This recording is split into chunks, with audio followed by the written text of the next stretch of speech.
কত জানাজার পড়েছি নামাজ, দিয়েছি কত দাফন। কোথায় যেন আছে আমার তৈরি সাদা কাফন, জানাজার পড়েছি নামাজ, দিয়েছি কত দাফন। কত জানাজার পড়েছি নামাজ, দিয়েছি কত দাফন। আমার তরি বাধায় আছে কোন শেখিয়া ঘাটে, কোন মসজিদে এলান হবে সোয়াবে শেষ খাটে।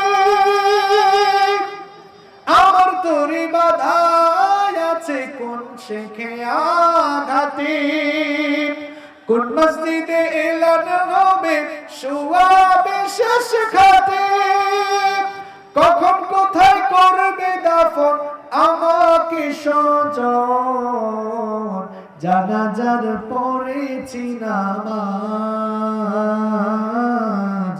দিয়েছি কত দাফন। কত জানাজার পড়েছি নামাজ, দিয়েছি কত দাফন। কোন বাতাসে কোথায় যেন দুলছে বাঁশের ঝাড়, কোন সে মাটি কোনখানে ডাকে রে বারবার। কোন বাতাসে কোথায় যেন দুলছে বাঁশের ঝাড়, কোন সে মাটি কোনখানে ডাকে রে বারবার। কোথায় যেন বর যাত্রী আছে রে চারজন, জানাজার পড়েছি নামাজ, দিয়েছি কত দাফন। কত জানাজার পড়েছি নামাজ, দিয়েছি কত দাফন। কত জানাজার পড়েছি নামাজ, দিয়েছি কত দাফন। আপনারা জানাজার সময় কাল হতে পারে কিনা বলে? এই জন্য কেন আপনি নামাজ ছেড়ে দেন? এই দুনিয়া ফুটানির দুনিয়া থাকবে না। আগামীকাল রাত আপনার কবরের প্রথম রাত হয়ে যেতে পারে। এই যে বেনামাজি হয়ে দিনগুলো আপনি অতিক্রম করছেন, কবরের ভয়টা কি একটু দিলে না? কবরের কথা কি আপনার অন্তরে আসে না? কবরের চিন্তা কি মাথায় আসে না? আমার বাবারা, আমার ভাইরা, এই কবরটা বড় মারাত্মক জায়গা। এই কবর বড় সাংঘাতিক জায়গা। কবরের মধ্যে আলাদা আলাদা কোনো ক্লাস নাই। আপনি গোপালগঞ্জ থেকে যদি ঢাকায় যেতে চান, দেখবেন এসি বাসও আছে, নন এসি বাসও আছে। আবার এসি বাসের মধ্যে কয়েক ক্যাটাগরির বাস আছে। ইকোনমি ক্লাসের সিট আছে, বিজনেস ক্লাসের সিট আছে, লঞ্চে উঠেন, ট্রেনে ওঠেন, বিভিন্ন ক্যাটাগরির সিট আছে। আপনি যদি দেশের বাহিরে বিমানে করে যান, দেখবেন সেখানেও বিভিন্ন ক্যাটাগরির সিট আছে। ইকোনমি ক্লাসের সিট আছে, বিজনেস ক্লাসের সিট আছে।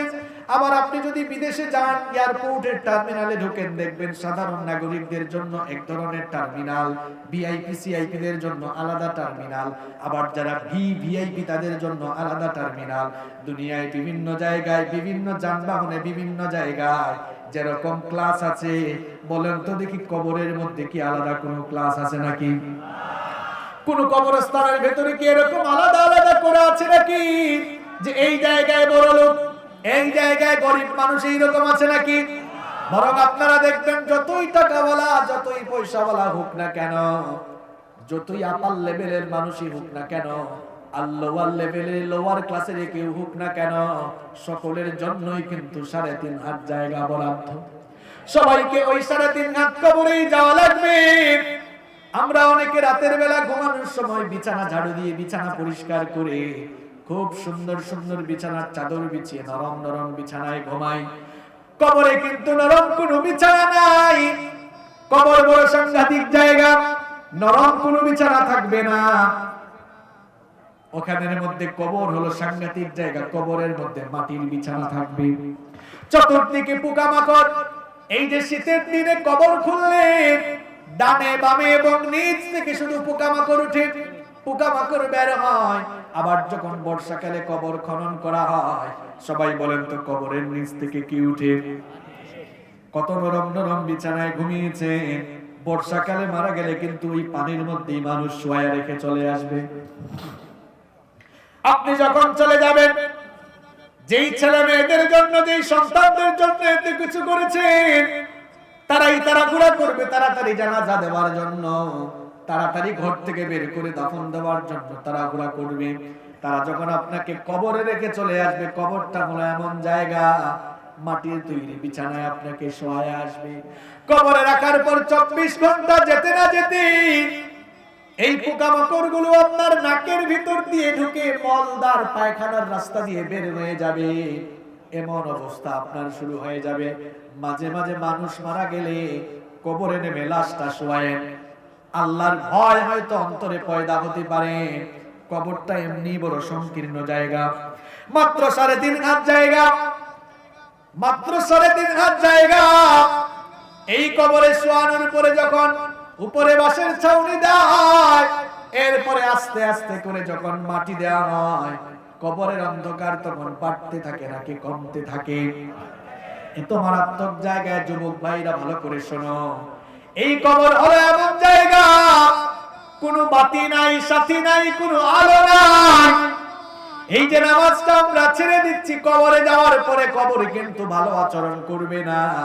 এই মাটির উপরে আমরা এখন বসে আছি, আজান হওয়ার পরে আমরা এই মাটির উপরে বিচরণ করে মসজিদে না গিয়ে, নামাজে না গিয়ে, এই মাটির উপরে আমরা দম ভরে চলাফেরা করি। মরার পরে মাটি কিন্তু মজা বুঝাইয়া দিবে। সবাইকেই তো কবরে যাওয়া লাগবে, কি কারণে নামাজটা ছেড়ে দেন? এই রকম করে যদি নামাজ ছাড়তে ছাড়তে বেনামাজি হয়ে কবরে চলে যায়, কবর কিন্তু ভালো আচরণ করবে না। এই কবরে যখন মানুষ আপনাকে রেখে চলে আসবে, 40 কদম যেতে না যেতে ফেরেশতা এসে প্রশ্ন শুরু করবে। বেনামাজি হলে তো একটা প্রশ্নের উত্তরই দিতে পারবেন না। আল্লাহ তাআলা জাহান্নামের ফেরেশতাদেরকে বলবেন, এই জাহান্নামী কি কাফন, এই জাহান্নামী পাপীটাকে, এই বেনামাজিটাকে জাহান্নামের কাপড় পরায়া দাও, আর কবরের মধ্যে তাকে এমন ভাবে শাস্তি শুরু করে দাও। কবরটা এমনি বড় সংকীর্ণ জায়গা, মাত্র 3.5 হাত জায়গা। এই 3.5 হাত জায়গাটা আরো ছোট হয়ে যাবে, আরো সংকীর্ণ হয়ে যাবে আল্লাহর হুকুমে। এই 3.5 হাত কবর সংকীর্ণ হতে হতে, ছোট হতে হতে এই দুই পাশের মাটি এক হয়ে যাবে। দুই পাশের মাটি যখন আপনাকে চাপ দিবে, এক পাশের পাঁজরে গিয়ে অন্য পাশের পাঁজরে ঢুকে যাবে। এই রকম করে শাস্তি শুরু হয়ে যাবে। আল্লাহর নবী বলেছেন, কবরটা হয় রাউদাতুন মিন রিয়াদিল জান্নাহ, হয় সেটা জান্নাতের বাগান, অথবা আও হুফরাতুম মিন হুফারিন নার, অথবা সেটা জাহান্নামের গর্ত, জাহান্নামের আগুন জ্বালিয়ে দেওয়া হবে। এই যুবক ভাইরা, জাহান্নামের আগুনের কি একটু ভয় নাই? এই জাহান্নামের আগুনটা বড় মারাত্মক আগুন, দুনিয়ার আগুনের মতো জাহান্নামের আগুন নয়। দুনিয়ার আগুন হচ্ছে জাহান্নামের আগুনের 70 ভাগের 1 ভাগ। এই 70 ভাগের 1 ভাগ আগুনে পড়লে মানুষের অস্তিত্ব থাকে না। এই যে 1.5-2 মাস আগে ঢাকা থেকে বরগুনাগামী একটা লঞ্চের মধ্যে আগুন লেগেছে, আপনারা দেখছেন কিনা? ফেসবুকে দেখেছেন, টেলিভিশনে আপনারা দেখেছেন। ঢাকা থেকে বরগুনায় লঞ্চ যাচ্ছে, লঞ্চের মধ্যে যখন আগুন ধরে গেল, আগুন যখন লেগে গেল, 30 সেকেন্ড 1 মিনিটের মধ্যে কিছু মানুষ এমন ভাবে জ্বলে গেল, পুড়ে গেল। উদ্ধারকারী যখন আসলো, কারো লাশ কিন্তু অক্ষত পেল না, দেখা গেল পুড়ে ছাই হয়ে গেছে। 30 সেকেন্ডে আর 1 মিনিটে যদি দুনিয়ার এই সাধারণ আগুন, যে আগুন জাহান্নামের আগুনের 70 ভাগের 1 ভাগ, এই আগুন যদি 30 সেকেন্ড 1 মিনিটে মানুষকে পুড়ায়া এমন ছাই করে দিতে পারে, তাহলে জাহান্নামের আগুনে আমাকে আপনাকে ফেললে কি অবস্থা হবে একটু চিন্তা করে দেখেন। ওই জাহান্নামের আগুনের ভয় কি আমাদের দিলে নাই? কেন আপনি নামাজ ছেড়ে দেন? আমার বাবারা, আমার ভাইরা, আল্লাহ তাআলা জাহান্নামীদেরকে আযাবের মজা বুঝাবার জন্য জাহান্নামকে 7টি ভাগে বিভক্ত করেছেন। শুধুমাত্র বেনামাজিদের জন্য আল্লাহ তাআলা আলাদা ক্লাসের জাহান্নাম বানিয়েছেন। সেই জাহান্নামের নাম হচ্ছে সাকার। জোরে বলেন তো সেই জাহান্নামের নাম কি? কিয়ামতের দিনে বেনামাজিদেরকে জিনজির লাগানো হবে, শিকল পরানো হবে। জিনজির লাগিয়ে শিকল পরিয়ে যখন বেনামাজিদের মাথার চুলের মুঠি ধরে টেনে হিচড়ে ফেরেশতারা সাকার নামক ভয়াবহ জাহান্নামের দিকে নিয়ে যাবে, তখন সেই জাহান্নামীদেরকে প্রশ্ন করা হবে। কোরআনুল কারীমের ৭৪ নম্বর সূরা সূরাতুল মুদ্দাথিরের ৪০ নম্বর আয়াত থেকে রব্বুল আলামিন বলছেন, ইয়াতাসাআলুনা আনিল মুজরিমিন মা সালাকাকুম ফি সাকার। এদেরকে জিজ্ঞেস করা হবে, এ কপাল পোড়ারা, দুর্ভাগারা, কি কারণে তোমরা সাকার নামক ভয়াবহ জাহান্নামে এসেছো? এই লোকগুলো তখন বলবে, অনেকগুলো কারণেই তো এই ভয়াবহ জায়গায় এসেছি। তার মধ্যে এক নাম্বার কারণ হলো ক্বালু লাম নাকু মিনাল মুসাল্লিন, আমরা মুসল্লি ছিলাম না, আমরা নামাজি ছিলাম না। এই কথা বলার পর ফেরেশতারা খুব আদর যত্ন শুরু করবে, তাই না? হ্যাঁ, আল্লাহ বলবেন, রে ধর, জিনজির লাগা, শিকল পরা। আর শিকলটা কেমন হবে? সুম্মা ফি সিলসিলাতিন দারউহা ৭০ দিরাআন ফাসলুকু। আল্লাহ বলবেন ৭০ গজ লম্বা শিকল দিয়ে বাঁধ, ৭০ গজ লম্বা শিকল দিয়ে বেঁধে টেনে হিচড়ে নিয়ে জাহান্নামের ভয়াবহ আগুনে এদেরকে ফেলে দে। নাউযু বিল্লাহি। আমার বাবার, আমার ভাইরা, এই জাহান্নামের আগুনে পুরার কোন সহ্য ক্ষমতা আমাদের আছে? আসতে বলবেন না, আছে? এই জাহান্নামের আগুন থেকে বাঁচতে চায়? আজান হলে নামাজে যাবেন তো নাকি ছেড়ে দিবেন নামাজ? জুমার নামাজে দেখি মানুষ হয় না, আসরের নামাজে, জুমার নামাজে দেখি মসজিদে জায়গা হয় না, আসরের নামাজে দেখা যায় মসজিদ হাহাকার করে। এটা কি ভালো লক্ষণ? আমাদের দেশে নামাজি পাওয়া যায় মোট 5 তরিকা। কয় তরিকা? আর একটু জোরে বলেন। 5 তরিকার নামাজ। 1 নাম্বার সাপ্তাহিক নামাজ। গোটা সপ্তাহে তারা নামাজে পাওয়া যায় না, শুধুমাত্র জুমার দিনে তারা মসজিদে আসে। এইরকম জুমার নামাজে কি মুকসুদপুরে আছে? পুরা সপ্তাহে তার খবর নাই। আচ্ছা বলেন তো দেখি, একদিনে নামাজ মোট কয়বার? আসতে বলবেন না, পুরুষ মানুষের মতো বলেন। আপনারা তো পুরুষ মানুষ, প্রধানমন্ত্রীর এলাকার মানুষ, আপনারা কণ্ঠ তো আপনাদের একটু জোরালো হওয়ার কথা, তাই না? পাওয়ারফুল মানুষ আপনারা, রাষ্ট্র পরিচালনা তো আপনারাই করেন, আপনাদের এলাকার লোকরাই করে। বলেন প্রত্যেকদিন নামাজ আছে কয়বার? 5বার। একদিনে যদি নামাজ হয় 5 বার, 1 সপ্তাহ সমান 7 দিন, তাহলে 1 সপ্তাহে নামাজ আছে মোট কত ওয়াক্ত? 5 7 35 ওয়াক্ত। এবার বলেন তো 35 ওয়াক্তের মধ্যে কেউ যদি সাপ্তাহিক নামাজি হয়ে শুধু একদিন জুমার দিনে মসজিদে যায় 1 ওয়াক্ত, তাহলে 35 ওয়াক্তের মধ্যে কত ওয়াক্ত, কয়বার সে আল্লাহর গোলামি করলো? জোরে বলেন। 35 থেকে 1 বাদ দিলে কত থাকে? এই 34 বার কার গোলামি করলো? চেহারা সুরতে মানুষের জাত হলেও এটা আসলে শয়তানের একেবারে খাস গোলাম হয়ে গিয়েছে। সাপ্তাহিক নামাজ। 2 নাম্বার হচ্ছে মাসিক নামাজ। এই যে আসতেছে রমজান মাস, সামনে আসতেছে না? আল্লাহুম্মা বাল্লিগনা রমাদান, আল্লাহ আমাদেরকে রমাদান পর্যন্ত পৌঁছিয়ে দেন। আরো আসতে বলেন আমিন। এরা সারা বছর খুব একটা নামাজে আসে না, যখন রমজান মাস আসে এদের ঠেলাঠেলির কারণে সামনের কাতারে যারা সব সময় নামাজ আদায় করে, এরা সামনের কাতারে যাওয়ার চান্সই পায় না। আমরা ওই মাসিক নামাজীদেরকে নিয়ে তিরস্কার করছি না। যদি এভাবে নামাজে গিয়ে সে 5 ওয়াক্তের নামাজি হয়ে যায়, আমাদের কোনো আপত্তি নাই। কিন্তু দেখা যায় এই নামাজিগুলো সারা মাস নামাজ আদায় করলো, আর ঈদের চাঁদ যখন দেখা গেল তখনই দেখা যায় টেলিভিশনের সামনে গিয়ে ঈদের অনুষ্ঠান দেখার জন্য বসে থাকে। এরকম আছে? এই নামাজের নামাজ কোনো কাজে আসলো? মাসিক নামাজ। 3 নাম্বার হচ্ছে বার্ষিক নামাজি, বার্ষিক। এরা আর খুব একটা মসজিদে আসে না, কেবলমাত্র বছরে 2 ঈদ আছে, 2 ঈদে তারা নামাজে আসে। এরকম বার্ষিক নামাজি কি আপনাদের মকসুদপুরে আছে? 4 নাম্বার হচ্ছে সিজনাল নামাজি। এদেরকে কেবলমাত্র সিজনে দেখা যায়। যেমন ওই যে শবে বরাত আসলে, লাইলাতুল কদরের রাত, এরকম বিশেষ বিশেষ সময়ে তাদেরকে মসজিদের আশেপাশে দেখা যায়। এরা হচ্ছে সিজনাল নামাজি। আর 5 নাম্বার হলো জানাজার নামাজি। এরা কোথাও জানাজা পাইলে যায়, কারণ জানাজার আগে 1-2 মিনিট কথা বলা যাবে। এরকম আছে? কয় তরিকার নামাজি বললাম? এই যে 5 তরিকার নামাজি আমাদের সমাজে আছে। এই 5 তরিকার নামাজিদের নামাজ ব্যর্থ নামাজ। এদের নামাজ দুনিয়া আখিরাতে কোনো কাজে লাগবে না। প্রশ্ন হলো, কোন ধরনের নামাজিরা সফল কাম, কোন ধরনের নামাজিদের জন্য সুসংবাদ? সেই জবাব কি কোরআনে কারীমের ভেতরে আছে না নাই? কোরআনুল কারীমের 23 নম্বর সূরা সূরাতুল মুমিনুনের মধ্যে রব্বুল আলামিন সফল কাম মুমিনদের কিছু কোয়ালিটি, কিছু গুণাবলী উল্লেখ করেছেন। আর তাদের গুণাবলী উল্লেখ করতে গিয়ে আল্লাহ তাআলা শুরু করেছেন নামাজ দিয়ে, আবার শেষও করেছেন নামাজ দিয়ে।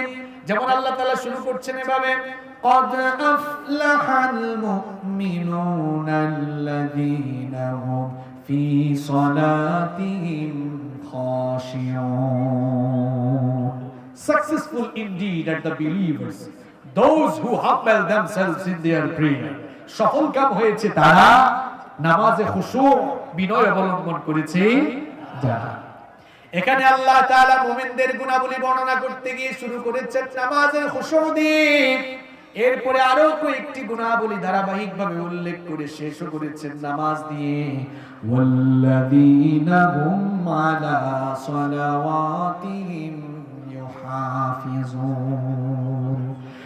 এরপরে আল্লাহ শেষ করেছেন এভাবে, আর যারা 5 ওয়াক্তের নামাজের হেফাজত করে, অর্থাৎ যারা 5 ওয়াক্তের নামাজ ঠিকমতো আদায় করে, আর সেই নামাজকে যারা খুশুয়ের সঙ্গে, খুদুয়ের সঙ্গে যথাযথভাবে আদায় করে, এদের ব্যাপারে আল্লাহ আবার সুসংবাদ দিয়ে খুব সুন্দর করে বললেন, উলাইকা হুমুল ওয়ারিসুনাল্লাযীনা ইয়ারিসুনাল ফিরদাউসা হুম ফিহা খালিদুন।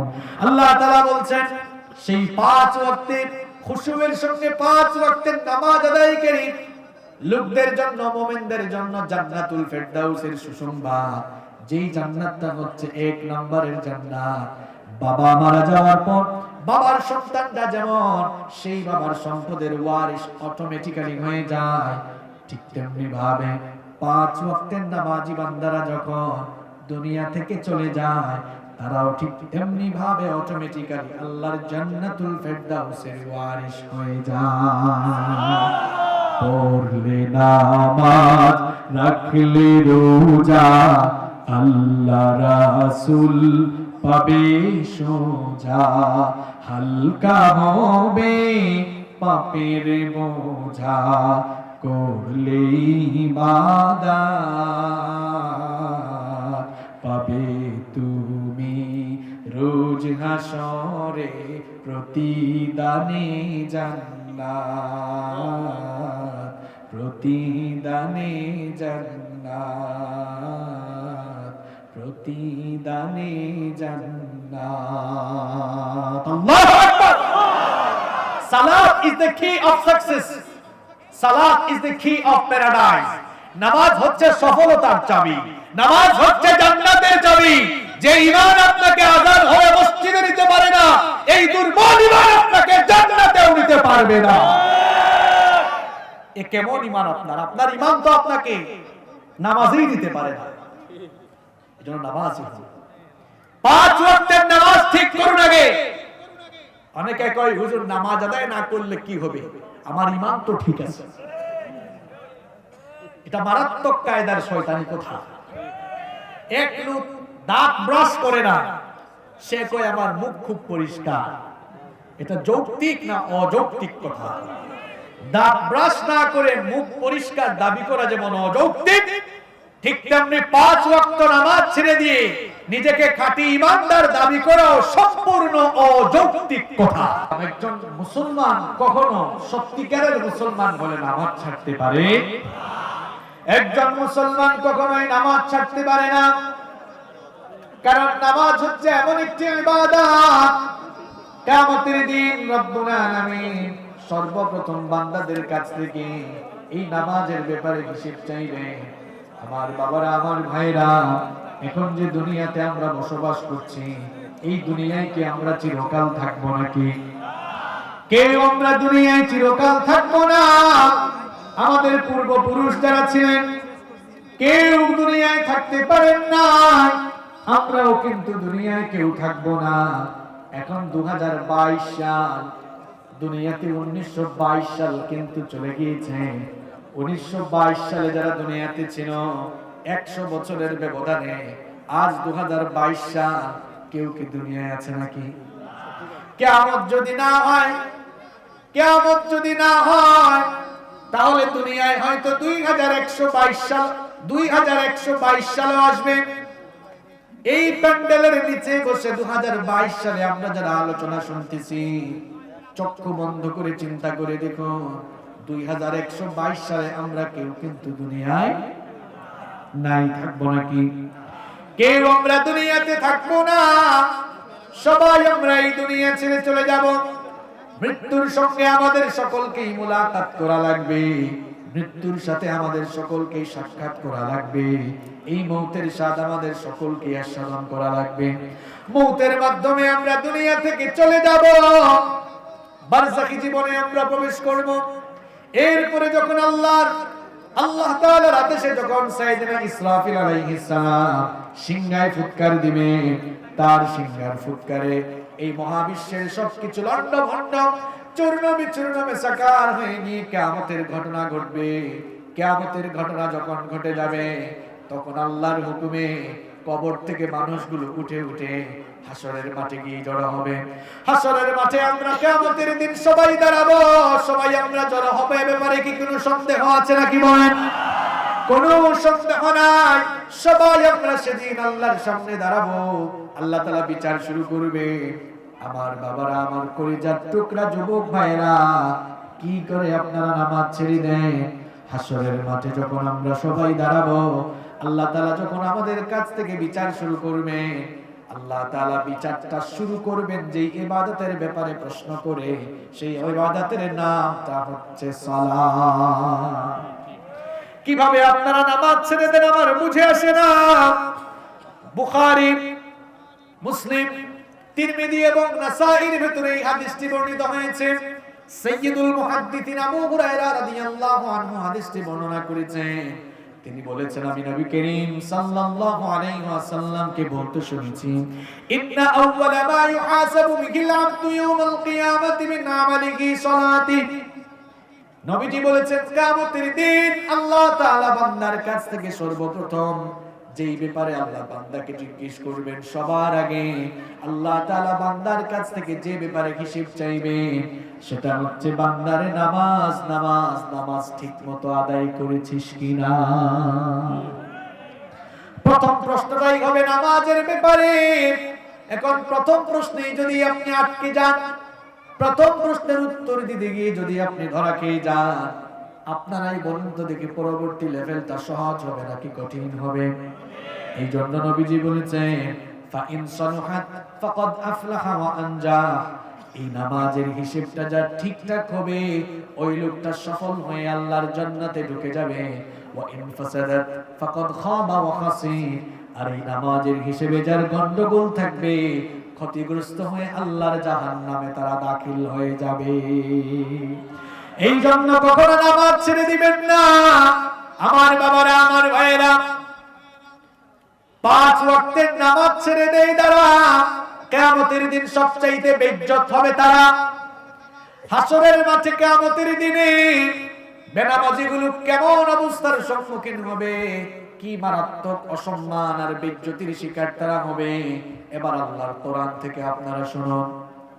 হাসরের মাঠে যখন আমরা সবাই আল্লাহর সামনে দাঁড়াবো, আল্লাহ তাআলা বলবেন, সবাই আমাকে সাজদা দাও।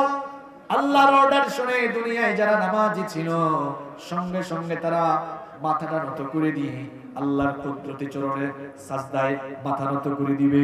কিন্তু আজান হলে যারা নামাজে যেত না, এই বেনামাজিগুলো সাজদা দিতে চাইবে, কিন্তু তাদের পিঠটা সেদিন কাঠের মতো শক্ত হয়ে যাবে, চাইলেও তারা সাজদা দিতে পারবে না। রব্বুল আলামিন কোরআনুল কারীমের 68 নম্বর সূরা সূরাতুল কলামের 42 নম্বর আয়াত থেকে সেই কথা বলছেন, ইয়াউমা ইউকশাফু আন সাকিন ওয়া ইউদআউনা ইলাস সুজুদি ফালা ইয়াসতাতিউন। আল্লাহ তাআলা বলছেন, সেদিন কঠিন সময় যখন তাদেরকে সাজদা দেওয়ার জন্য বলা হবে, তারা তখন সাজদা দিতে পারবে না। যখন তারা সাজদা দিতে পারবে না, এই বেনামাজিগুলোর অবস্থা কি হবে? আল্লাহ তাআলা পরের আয়াতে বলছেন, খাশিআতান আবসারুহুম তারহাকুহুম দিল্লাহ ওয়া ক্বাদ কানু ইউদআউনা ইলাস সুজুদি ওয়া হুম সালিমুন।